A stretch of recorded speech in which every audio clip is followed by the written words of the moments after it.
అండి ఈ కాలంలో. అట్లాంటిది ఒక తండ్రి ఒక ఆడపిల్లని నమ్మి బయటకు పంపిస్తే అసలు ఈ చిల్లర వల్లరగా మాట్లాడే వాళ్ళు వీళ్ళందరూ ఎవరండి? వీళ్ళ చిట్టా బయటకు తీయమంటారా? ఈ రోజు నన్ను నా గురించి ఏదైతే మాట్లాడుతున్నారు కదా, నా గురించి నా ఫ్యామిలీ గురించి, ఒక గవర్నమెంట్ ఆఫీసర్ కమాయించడానికి ఎన్నో సంవత్సరాలు పడుతుంది. అట్లాంటిది ఇట్లాంటి వాళ్ళ దగ్గరికి ఫార్చునర్ కార్లు ఎట్లా వస్తాయండి? ఎలా వస్తాయి ఫార్చునర్ కార్లు? ఎలా వస్తాయి? ఇంత చుట్టుపక్కల ఇదంతా ఎట్లా వస్తుంది? ఏం ఇప్పుడు నా గిరిజన బిడ్డలు ప్రతి ఒక్కరు కష్టపడి సంపాదించుంటారు. ఇలాంటి వాళ్ళు ఏం కష్టపడి సంపాదించారండి? మీరు చూడలేదా వాళ్ళని? ఏం జాబ్ చేస్తున్నావు నువ్వు? ఏం గవర్నమెంట్ నౌకరీ చేస్తున్నావు అని నీకు రోజు ఫార్చునర్ కార్లో తిరుగుతున్నావు నువ్వు? కాదు కదా, నేను తీయాలా? ఇప్పుడు వీళ్ళు ఎవరికైతే సపోర్టివ్ గా మాట్లాడుతున్నారో, ఆమె వ్యక్తిగతంగా నేను ఆమె గురించి మాట్లాడినా, నేను మాట్లాడాలనుకుంటే మాట్లాడలేనా? ఎవరైతే ఇప్పుడు చిల్లరగా ఎవరికి సపోర్ట్ చేస్తున్నారో, మరి ఆమెకు కూడా పెళ్లి అయింది, ఆమెకు విడాకులు అయిందన్న విషయం నేను బయటకు పెడితే ఎలా ఉంటది వీళ్ళకి? నేను ఎప్పుడన్నా మాట్లాడానా అలా? అంటే మీరు మంగ్లీ గురించి చెప్తా ఉన్నారు ఇప్పుడు. నేను పేరు తీసుకోనండి, నేను పేరు తీసుకోను. వాళ్ళకి తెలియాలి, వాళ్ళు ఎవరికైతే సపోర్ట్ చేస్తున్నారు కదా, అక్కడ కూర్చొని ఇప్పుడు సపోర్ట్ చేస్తున్నారు కదా, మీ గురించి వాళ్ళు మాట్లాడుతున్నారు కాబట్టి ఈ విషయాలు మీరు చెప్పాల్సి వస్తుందని నేను అడుగుతున్నా. ఇప్పుడు ఎవరైతే మంగ్లీ మాత్రమే గిరిజన బిడ్డ, ప్రత్యూష గిరిజన బిడ్డ కాదు అని అనుకుంటున్నారు కదా, నేను వాళ్ళని అడుగుతున్నా. నేను గిరిజన బిడ్డ కాదంటున్నారు కదా, మీరు ఎవరైతే గిరిజనులు దోచుకున్న వాళ్ళు ఉన్నారు కదా, మీరు వాళ్ళ కుటుంబానికి మీరు ఈ రోజు సపోర్ట్ చేస్తున్నారు. శివ చౌహాన్ అనే వ్యక్తి ఇప్పుడు ఒక మామూలు అసిస్టెంట్ అండి. రమావత్ మధు వాళ్ళ అసిస్టెంట్, ఆయన బయటకు వచ్చి, వాళ్ళ డ్రైవర్ బయటకు వచ్చి, నేను నా చేతులతో డబ్బుల మూటలు శివ చౌహాన్ కి ఇచ్చానని చెప్పాడు. ఎందుకు అబద్ధం చెప్తాడు ఆయన? ఆయన వెనకాల ఏమైనా ఫోర్సెస్ ఉన్నాయి అబద్ధం చెప్పడానికి? ఒక మామూలు మనిషి ఎలా చెప్తాడండి? మీరు ఒకసారి ఆలోచించండి. ఆయనకి ఏం అవసరం అని శివ చౌహాన్ గురించి చెప్పడానికి? ఈ రోజు ఈయన నా తమ్ముడండి, ఈ డబ్బులు లెక్క పెట్టే మొహం ఈ మొహం ఒకటేనా అండి అని బయటకు వచ్చి డ్రామాలు చేస్తున్నారు కదా వీళ్ళు. డబ్బుల లెక్క పెట్టే మొహం కాదు, డబ్బులు ఎత్తుకొని పోయే మొహాలు వీళ్ళంతా. ఈ రోజు ఇంతమంది గిరిజన బాధితులు సఫర్ అవుతుంటే, ఇంత బాధపడుతుంటే, ఒక్కసారి బయటకు వచ్చి ఏమైందమ్మా మీతో, ఏం రసీదులు ఉన్నాయమ్మా అని అడగట్లేదు. వాళ్ళందరూ కాయా కష్టం చేసుకొని బతికే వాళ్ళండి. ఈ రోజు నేను నమ్మక ద్రోహం చేసినా మంగ్లీకి? ఏం నమ్మక ద్రోహం అండి? వీళ్ళు చేసింది ఏంది? వీళ్ళు చేసింది నమ్మక ద్రోహం కాదా? ఈ రోజు ఎక్కడ పోయారు మంగ్లీ గారు? ఎక్కడ కప్స్కోండ్ అయ్యారు? ఏ మినిస్టర్ సపోర్ట్ చేస్తున్నారు? ఎవరు సపోర్ట్ చేస్తున్నారు? నాకు చేయలేదు, నాకు చేయాల్సిన అవసరం కూడా లేదండి. ఒకటే, నాకు మంగ్లీ గారు ఫోన్ చేయలేదు, కానీ ఎవరో కొంచెం ఉస్మానియా యూనివర్సిటీలో నుంచి ఎవరో ఒకడు ఫోన్ చేసి అంటాడు, నువ్వేం ఉద్యమాలు చేసినావు, నోరుంది కాబట్టి ఏదో ఒకటి మాట్లాడుతున్నావు అంటే మీరే ఉద్యమాలు చేస్తారా? మీరు ఉద్యమాలు చేసినందుకు ఈ రోజు నా జాతి ఇట్లుందా? ఏం ఉద్యమాలు చేసిరు మీరు? ఈ రోజు సంజీవ్ నాయక్ అనే పర్సన్, మీరు నమ్మరండి, సేవలాల్ మహారాజ్ ఫోటోలు పట్టుకొని ఊరూరా తిరుగుతున్నప్పుడు బిన్ లాడెన్ అని అడిగిరు ఆయనని. అయినా కూడా ఆయన దాన్ని పట్టించుకోకుండా సేవలాల్ మహారాజ్ అంటే ఎవరు అనేది తెలంగాణ రాష్ట్ర సేవలాల్ సేన అని పెట్టుకొని తెలంగాణ రాష్ట్రానికి నిరూపించిండు. మీరేం ఉద్యమాలు చేసిరని నాకు అర్థం కాదు. ఈ రోజు ఆయన ఇంత సేవలాల్ మహారాజ్దే కాకుండా ఇంతమంది నిరుద్యోగులు బాధపడుతున్నారు, బెంగపడుతున్నారు అంటే బయటకు వచ్చి మాట్లాడిండు ఆయన మాతో పాటు లాఠీ దెబ్బలు తిన్నాడు. మీరేం ఉద్యమాలు చేసిరు నాకు అర్థం కాదు. కరాటే రాజు లాంటి వాళ్ళు పోయి కూర్చొని మాతో పాటు డిబేట్లలో కూర్చొని మా కోసం కొట్లాడిండు. ఈరోజు అశోక్ రాథోడ్ అనేటోళ్ళు, సంపత్ నాయక్ అనేటోళ్ళు, వాళ్ళు కూడా మాతో పాటు వచ్చిర్రు. మీరేం చేసిరు? ఏం ఉద్యమాలు చేసిరు మీరు? 10% రిజర్వేషన్ అంటున్నారు మీరు. 10% రిజర్వేషన్ ఏడమలైందండి నాకు అర్థం కాక అడుగుతా. ఈరోజు గ్రూప్ 1 ఎగ్జామ్ లా ఇంతమంది బాధితులు రాయనే లేదు మనోళ్ళు. అప్పుడు అడగలేదు జీవో 46 నోరుంది కాబట్టి నువ్వు ఏది పడితే అట్లా మాట్లాడతావంటే, పొద్దున తాగి మాట్లాడితే మంచిగా ఉండదు. ఎవరు అది ఉస్మానియా విద్యార్థి వాళ్ళైనా కానివ్వండి, నా జాతి బిడ్డలైనా కానివ్వండి, మీరు సీదా సాదా వచ్చి మాట్లాడతాంటే మాట్లాడండి. నాతో డిబేట్ కూర్చుంటారా? మాతో డిబేట్ కి వస్తావా నువ్వు అంటే, అరే మీలాగా హాఫ్ నాలెడ్జ్ ఉన్నోడితో నేను ఎందుకు డిబేట్ కి వస్తా? ఈ రోజు నాకేం అవసరం? నేను చదువుకున్నా, మీలాగా చదువులేని మూర్ఖురాలని కాదు నేను చదువుకున్నా కాబట్టి ఈ రోజు నా జాతి పక్షాన్ని నిలబడ్డా. నేను చదువుకున్నా కాబట్టి జాతి పక్షాన్ని నిలబడ్డా. ఈ రోజు ఒక ఆడపిల్లని కూడా చూడకుండా నా ఫ్యామిలీని నేను ఏం తప్పు చేసినా అండి? ఈ రోజు నేను వీళ్ళ పక్షాన్ని నిలబడడం నేను తప్ప? ఈ రోజు నా గిరిజన నాయకులు చెవులు మూసుకోపోయినాయా? నేను గిరిజన బిడ్డను కాదా? నేను అంటే మంగ్లీ మాత్రమే గిరిజన బిడ్డ, మంగ్లీ మాత్రమే సెలబ్రిటీ, మిగతా వాళ్ళు సెలబ్రిటీ కాదా? వాళ్ళకి నేను తెలియక అడుగుతున్నా వాళ్ళని. మంగ్లీ దీనిలో ఉంది అని మీరు నమ్మకానికి వచ్చారా? ఎందుకంటే directly or indirectly Mangli is responsible for this scam. ఎందుకంటే మంగ్లీకి తెలీదా వాళ్ళ తమ్ముడు పైసలు ఎక్కడి నుంచి తెస్తున్నాడో, మూటలు ఎక్కడి నుంచి తెస్తున్నాడో? ఈ రోజు ఇప్పుడు రమావత్ రమేష్ అని ఉన్నాడు. రమావత్ రమేష్ గారే చెప్తున్నారు, మంగ్లీ గారి ఫోటో నేనే తీసినాను, మంగ్లీ గారు 2-3 సార్లు వాళ్ళ ఇంటికి వచ్చిందని తెలిసిరు. ఈ రోజు రమావత్ రమేష్ అనే వాక్యాలు వెనక్కి తీసుకుంటే నేను నమ్ముతాండి మంగ్లీ గారికి దీంతో సంబంధం లేదని చెప్పి. కానీ రమావత్ రమేష్ గారు నేను నమ్ముతా, ఎందుకంటే ఆయన ఒక పేద బిడ్డ అబద్ధం చెప్పాడు. ఆయనతో అన్ని రసీదులు ఉన్నాయి. ఆయన ఎందుకు అబద్ధం చెప్తాడు? నీకేం సంబంధం లేకపోతే నీ బర్త్డే పార్టీకి ఎందుకు పిలిచినావు? ఈ రోజు అంటున్నారు కదా ప్రత్యూష మంగ్లీ గారు స్నేహితురాలని చెప్పి, మరి నన్ను ఎందుకు పిలవలేదు ఆమె బర్త్డే పార్టీకి? స్నేహితురాలని కదా నేను. అవసరం ఉన్నప్పుడేమో గిరిజన సమాజం, అవసరం లేనప్పుడేమో గిరిజనులు అవసరం లేదు వీళ్ళకు. Okay. ఇప్పుడు ఒక్క ప్లాట్ఫామ్ లాంటి ఈషా లాంటి ప్లాట్ఫామ్ లో ఏ రోజైనా నువ్వు నేను ఒక గిరిజన బిడ్డ, నేను ఈ తెగకి చెందిన దాన్ని, నేను గిరిజన తెగకి చెందిన దాన్ని, నా ఇంప్రిన్స్ ఇవి, నేను ఇక్కడికి వచ్చినాను, ఇక్కడ పాడుతున్నాను, ఒక్క రోజున నువ్వు చెప్పినావా? మూలాలు ఎక్కడ చెప్పుకోవట్లేదు. చెప్పినావా? ఈషా ఫౌండేషన్, ఈషా లాంటి ఫౌండేషన్ లో నువ్వు ఎప్పుడైనా చెప్పినావా? ఈషా లాంటి దానికి మణిపూర్ నుంచి, అస్సాం నుంచి, జమ్మూ కాశ్మీర్ నుంచి చాలా మంది వస్తారు. అవును. నువ్వు ఎప్పుడైనా చెప్పినావా? నువ్వు ఎప్పుడైనా మరి గిరిజన డ్రెస్ వేసుకొని వేడ పాట పాడినావా? ఎవడన్నా వద్దన్నాడా నిన్న ఆ రోజు?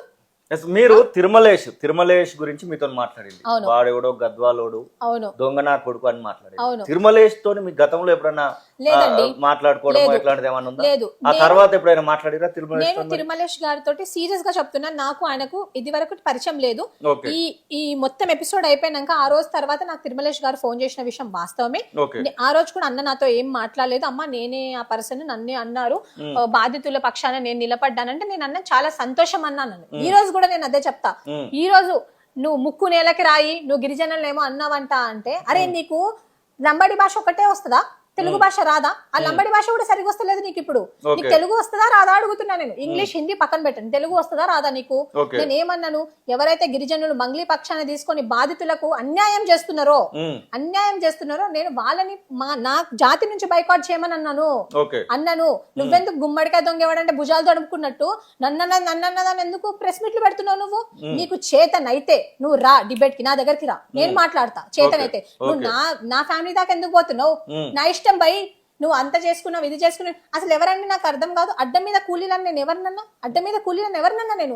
నువ్వు ప్రెస్ మీట్ పెట్టుకోవాలనుకుంటే అంటే లేబరర్స్ పనేంది? పొద్దునెళ్ళి మనము వాళ్ళని పిలుచుకొస్తే వాళ్ళు పని చేస్తారు, అట్లాంటి వాళ్ళు ఉంటారు. నువ్వు పొయ్యి తెచ్చుకొని ప్రెస్ మీట్ పెట్టుకోన్నా, వీడు ఇష్టం వచ్చినట్టు మాట్లాడతాడేందని నాకు అర్థం కాదు. కడుపుకు అన్నం తింటున్నాడా లేకపోతే గడ్డి తింటున్నాడా వీడు? ఈరోజు సంపత్ నాయక్ గురించి, అశోక్ రాథోడ్ గురించి నువ్వు మాట్లాడుతున్నావు. నువ్వు ఒక్కసారన్నా ఎస్టీ కమిషన్ కి పోయి ఏదైనా పెట్టినావా? ఇట్లా జరుగుతుంది అని పెట్టినావా? మంగ్లీ నడిపిస్తుందంటారా ఇప్పుడు మీ మీద ఎవరికి అవసరం అండి? జాతి ఇప్పుడు ఇంతమంది జాతి బిడ్డలు నష్టపోతున్నారు. జాతి బిడ్డల గురించి ప్రెస్ మీట్ పెట్టకుండా నువ్వు మంగ్లీ గురించి ప్రెస్ మీట్ పెట్టడం ఏంది? నాకు అర్థం కాదు. అసలు నీకు మంగ్లీకి ఏం సంబంధం? ఇప్పుడు అడుగుతున్నా, నీకు మంగ్లీకి ఏం సంబంధం? ప్రశ్నిస్తే ఆమె బయటకు వచ్చి చెప్తుంది కదా, నువ్వెందుకు ఎగేసుకున్నారు? బయటకు వచ్చి ఆన్సర్ చేస్తున్నారు మీరు. నేను చెప్తున్నా కదండి, అలాంటి ఇడియట్స్ నా కమ్యూనిటీకి నిజంగా చెడదొబ్బారు వాళ్ళు. అలాంటి మంగ్లీ దీనిలో ఇన్వాల్వ్ అయిందా కాలేదా అనేది కాసేపు పక్కన పెడదాం. బాధితులతో మీరు ఏమైనా మాట్లాడారా? బాధితులు మీ దగ్గరికి వచ్చారా? బాధితులకు సంబంధించి ఎవిడెన్సెస్ ఏమైనా మీరు చూసారా? ఉన్నాయి. మీకు నేను ఇన్స్టాగ్రామ్ లో మీరు చూస్తున్నారు కదండి, రోజు చూస్తున్నారు. నేను మాట్లాడాను వాళ్ళతోటి. అందులో చాలా మంది మేము కాయ కష్టం చేసుకొని ఉన్నాం, మా బిడ్డలకు పెళ్లి చేయాలా. ఇప్పుడు మీరే చూడండి, ₹1 ఇస్తే 4 రూపాయలు దొరుకుతున్నాయి అంటే ఎవడన్నా ఆశపడతాడా లేడా? నీలాగా మాలాగా ఏమో చదువుకునేటోళ్ళ వాళ్ళు? అవును, వాళ్ళు పోయిరు, పైసలు అడిగారు, తప్పేముంది? వాళ్ళు డబ్బులు ఇచ్చి ఇన్వెస్ట్ చేసారు, వాళ్ళు రసీదులు ఉన్నాయి వాళ్ళతోటి. డబ్బులు ఇప్పియాల్సింది పోయి నేనేం తప్పు చేయలేదు, నాకు వాళ్ళు తెలియదు వీళ్ళు తెలియదు అంటావు. పైసలన్నీ వీళ్ళతోనే ఉన్నాయండి. ఆ డబ్బుల బ్యాగ్ ఎక్కడ పోయింది? ఆ బ్యాగులన్నీ ఎక్కడ పోయినాయి? వీళ్ళ దాచిపెట్టిరు. ఈ రోజు మంగ్లీ గారు ఏమన్నారు చాలా ఇంటర్వ్యూలో, నేను చిన్న స్థాయి నుంచి ఎదిగిన గిరిజన బిడ్డ అన్నారు. చిన్న స్థాయి నుంచి ఎదిగిన గిరిజన బిడ్డ కోట్ల రూపాయల కార్లు ఎట్లా తిరుగుతుంది? మీరు చెప్పండి. ఇప్పుడు మిగతా వాళ్ళు కూడా చాలా మంది పాటలు పాడుతున్నారే. ఈ రోజు మీకు ముంబైలో, బెంగళూరులో, ఢిల్లీలో మీకు అన్ని మీకు లేవా? మీకు ఏమేమి ఉన్నాయి మాకు తెలీదా? మీ ఇంట్లో 3-4 కార్లు ఉన్న సంగతి వాస్తవం కాదా? మీరు ఒక బ్యాండ్ పెట్టుకున్నారు. ఒక బ్యాండ్ పెట్టుకోవాలంటే ఎంత ఖర్చు అయితే తెలుసా అండి మీకు? మంగ్లీ బ్యాండ్ ఎక్కడి నుంచి వచ్చింది? మీరు మీ ఐటీ రిటర్న్స్ బయట పెట్టమంటే పెడతారా? ఈ రోజు ఏం మాట్లాడుతున్నారు? ఎవరికి చెప్తున్నారు? బతికే వాళ్ళు మంచిగా బతకండి, కానీ ఇట్లా ఎవరైతే గరీబ్ లోగ్ ఉన్నారో వాళ్ళని సఫర్ చేసుకుంటూ బతకకండి. ఈ రోజు మీరు పర్సనల్ గా నన్ను అటాక్ చేస్తే ఏం రాదండి. నేను చెప్తున్నా కదా, నేను ఈ రోజు ఇంకా స్ట్రాంగ్ గా నిలబడ్డా. ఈ రోజు నా కమ్యూనిటీ నాకు తోడుగా ఉన్నా లేకపోయినా నేను నిలబడతాను. ఎందుకంటే అక్కడ చనిపోయింది నా తండ్రి లాంటి తండ్రులు చాలా మంది చనిపోయారు అక్కడ. డెఫినెట్ గా నిలబడతా. ఈ రోజు నేను బాధపడుతున్నా కదా. మీకు మంగ్లీకి కొంత సాన్నిహిత్యం ఉంది, ఎప్పుడో సమయంలో మాట్లాడారు, మీరు తనతో మాట్లాడుకోవడము, ఈ ఇష్యూ పక్కన పెడదాం. మీరు మంగ్లీతో డైరెక్ట్ కలిసి సాల్వ్ చేసేటువంటి ఇనిషియేట్ తీసుకునేటువంటి అవకాశం లేదంటారా? ఎందుకంటే మంగ్లీకి సంబంధించి మంగ్లీ తమ్ముడు డబ్బుల మూటలు మోసుకుపోయినట్టుగా రమావతి రమేష్ చెప్తారు. మంగ్లీ తమ్ముడు ఇప్పుడు బయటనే ఉన్నాడు, తన పైన ఎలాంటి కేసు కూడా కాలేదు. మంగ్లీ తమ్మునికి సంబంధించినటువంటి విషయంలో జరిగిందని ఇట్లా పాజిటివ్ కోణం లేదు పోకూడదు. రమావతి రమేష్ అనే పర్సన్ ఆయన ప్రతిదీ బయట పెడుతున్నాడు, ఇది జరిగిందని. ఆయనకి ఏం అవసరం? ఈ రోజు ఆయన తప్పు చేస్తాన పోలీసు వాళ్ళు తీసుకొని పోతారా లేదా మీరు చెప్పండి ఒకసారి. మరి అట్లాంటిది ఒక ఆయన అంతా వచ్చి బయటకు వచ్చి ఎలా చెప్తాడు చెప్పండి? భయం ఉండదంటారా వాళ్ళకి? చెప్తున్నారు కదా మీరు మంగ్లీతో పాజిటివ్ కోరంలో మీరు సెట్ చేయండి, ఈ బాధితులకు మీరు సెట్ చేయండి అని సెట్ చెప్పలేకపోతున్నారు. చేస్తాం చెప్పండి, ఏమని సెట్ చేస్తాం? మీరు ఆమె బాధితులనే వచ్చి కలిసే పొజిషన్ లో లేదా? ఆమె సెలబ్రిటీ బాధితుల తరఫున కొట్లాడుతా అంటుంది కదా తను. కొట్లాడితే ఏం కొట్లాడటం అంటే ఏంది? ఎన్నిసార్లు వాళ్ళ దగ్గరికి పోయి రసీదు తీసుకొని నువ్వు ఏం ఫాలో అప్ చేసినా చెప్పు. నువ్వు మీడియా ముందుకు వచ్చి నేను ఇది ఫాలో అప్ చేసినా, ఇది ఫాలో చేసినా, ఈ టైంకి చేసిన, ఈ టైంకి చేసిన అని చెప్పు. నువ్వు బాధితుల తరపున నువ్వు ఒక అడ్వకేట్ ని పెట్టించినవా? ఇది నా క్వశ్చన్. బాధితుల తరపున కొట్లాడే అడ్వకేట్ పైనే తను బాధితుల తరపున మీ కమ్యూనిటీకి సంబంధించిన ఒక లేడీని పేరు తీసి మాట్లాడుతా ఉన్నారు. నేను అదే చెప్తున్నానండి.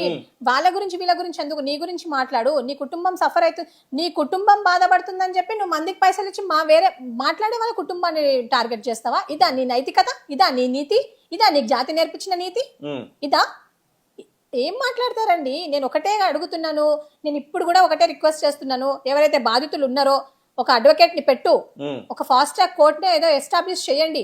ఇప్పుడు మీరు చూడండి, వీళ్ళంతా ఇబ్బంది పడుతున్నారండి పైసలు ఇచ్చి. ఎందుకు ఇవ్వాలి వాళ్ళ డబ్బులు? వీళ్ళ పైసలు నువ్వెందుకు తీసుకున్నావు? మీరు ఎందుకు తీసుకుంటున్నారు?